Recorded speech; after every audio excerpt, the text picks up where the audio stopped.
Fearless fam! Welcome to Fearless Faith Podcast.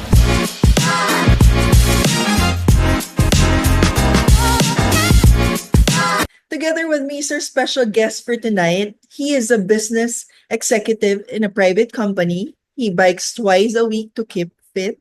He also loves being with people. We have here Tito Tetet. How are you, Hello. Tito Tetet? Nice to be here, Car. Thank you for inviting me. Finally, Yeah, after finally. how many months na Yeah, pinagpaplanan that's pa right. natin Yeah. to. How are you, Tito Tetet? I'm good.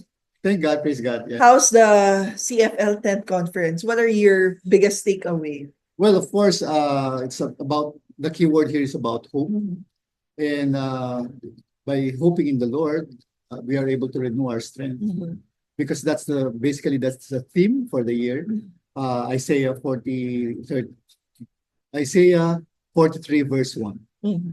And Tito Tetet, medyo magpa-flashback lang tayo yung Sure, konti sure. because I want to get to know you even more. Yeah. How's your childhood like?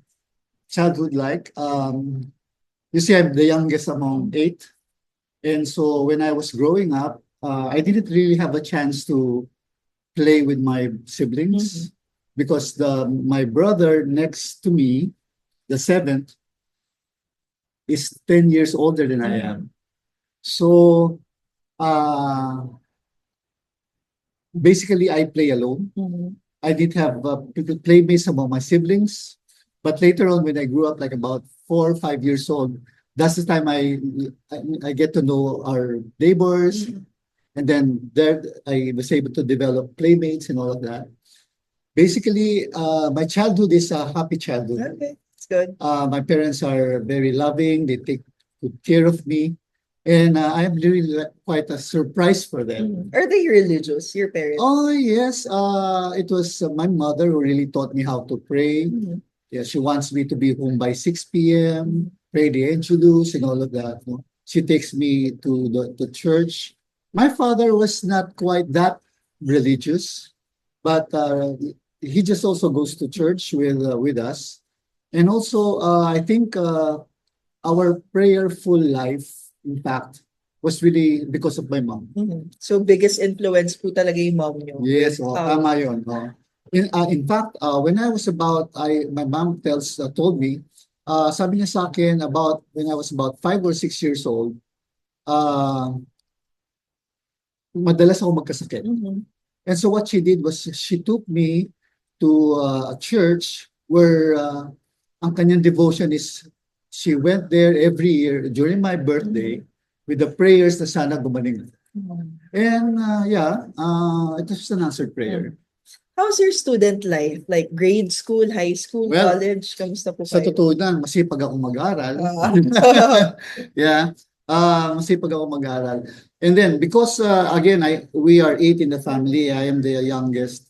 Ako lang yung blessed at nag-aral sa isang private school.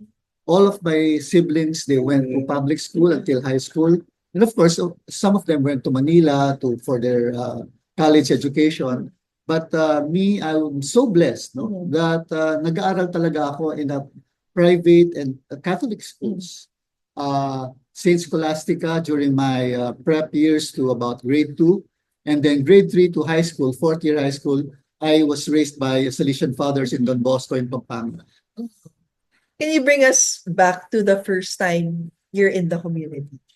Paano po kayo niligawan that time to be part In the of? community, well, our spiritual journey, ako and my wife si Jem, Mhm. ang spiritual journey namin actually started with Magis Deo. Mhm. It's a marriage encounter community. Mhm.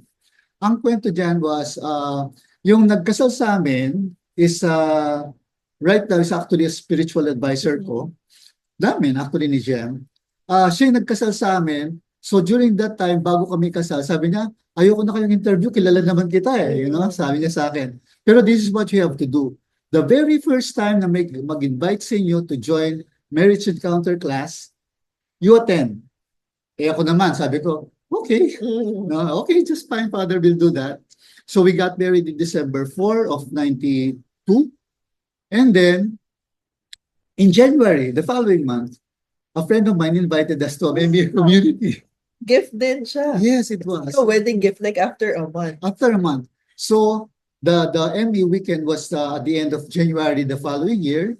So in just like a month, no, nag-attend na kami ng Emmy. Sabi ko, tinawagan ko si Father noon. Sabi ko, Father, parang prophetic yung message mo sa akin. Biglang may nag-invite sa amin at eto na kami. Natapos namin ng Emmy. So you said yes right away because of Yeah, that. because una, the couple who invited us are really good friends. We have been friends since our college years, university years.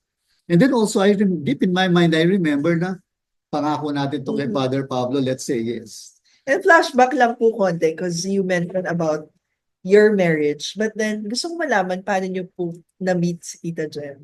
Yung love story niyo po.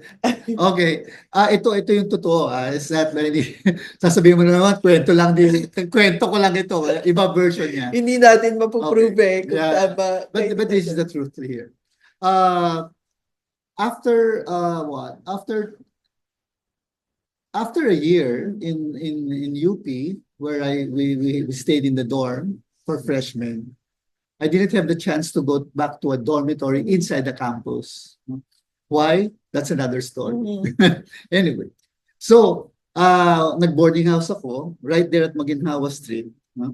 Ako, malalaman ng mga kapatid niya. Anyway, no, they know story. So, nag-boarding house ako in Maginhawa near corner Masaya Street. And Jem, my wife, they live just right there in Masaya. Just like a stone throws away, right? So, doon sila, my mother-in-law, my nanay, they have a canteen there.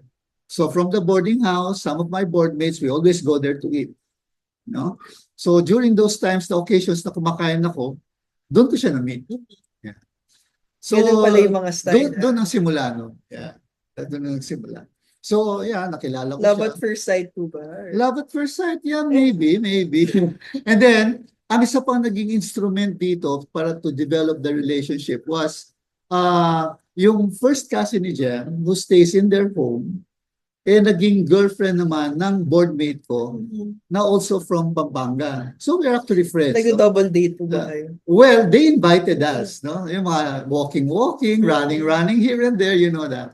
So doon kami nagkakilala and then develop that fondness and then of course later on a serious relationship. What's your marriage po? Like, was there a time that your marriage has been tested and how did the community help? Tested? Well, you know, there is lagi naman namin sinasabi, normal sa isang relationship, I mean married life, I mean, na there will be arguments, may konting pag-aaway and all of that. Pero I think my wife, si Jem, is really very kind, you know. I have to tell you this, kung minsan talaga, ako yung masungit in the relationship. And of course, siyempre, di ba, kung may action, may reaction. So kung minsan, magkakasungitan na lang kami. No? And sometimes we don't talk.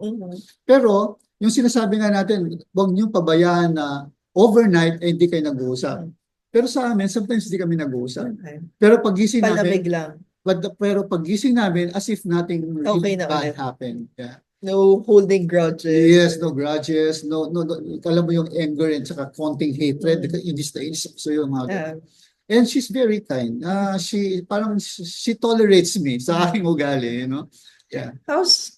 What's your favorite community memory or memorable experience in the community?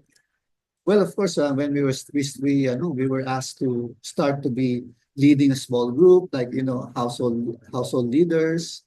Kasi to us, we thought it will never happen to us. It never crossed our mind na one day magiging household leaders kami, no? So, I remember it was, I think, the time na si Brother Chito Liban was our chapter head. It's about that time. He's one of those people na sabi niya, the Tete, it's time for you to serve na sa next level and all of that. I think it was some kind of mind, you know, a change in mindset, a paradigm shift somehow, na kung saan, dati member ka lang, kung ano sasabihin ng household leader mo, you follow, you gusto nila. And now this time, kailangan i-lead mo na sila. You're like a small little shepherd there, na taking care of like 4 or 5 couples. And di ba challenge, di ba? It's a kind of different challenge. But kahit sabihin namin na we were not ready, somehow, pag sinabi mo daw yes sa Diyos, He will make it happen and to be there, walk along with you. How's your experience naman po in different conference, not in just in the Philippines? Like, for example, yung nag-US pa po. Oh yes, we are glad to be able to do that. We were invited. I think when was that? I think last. Well, of course, yung very first namin na mission in the I US. that there was a time birthday ko pa, August 24. Sometimes, yeah. Ang una naming mission was like it was a made in heaven na event, no? I mean, activity For couples. for couples. And at the same time, kasabay namin in that event was naman a maidens conference simultaneously in one place. That was the very first thing that na mission namin in the US, no? At saka dalawa yon. One we did in New Jersey and one we did in LA in the same time. I mean, in the same week or 2 weeks. In that And then, nag-Rome din po ba?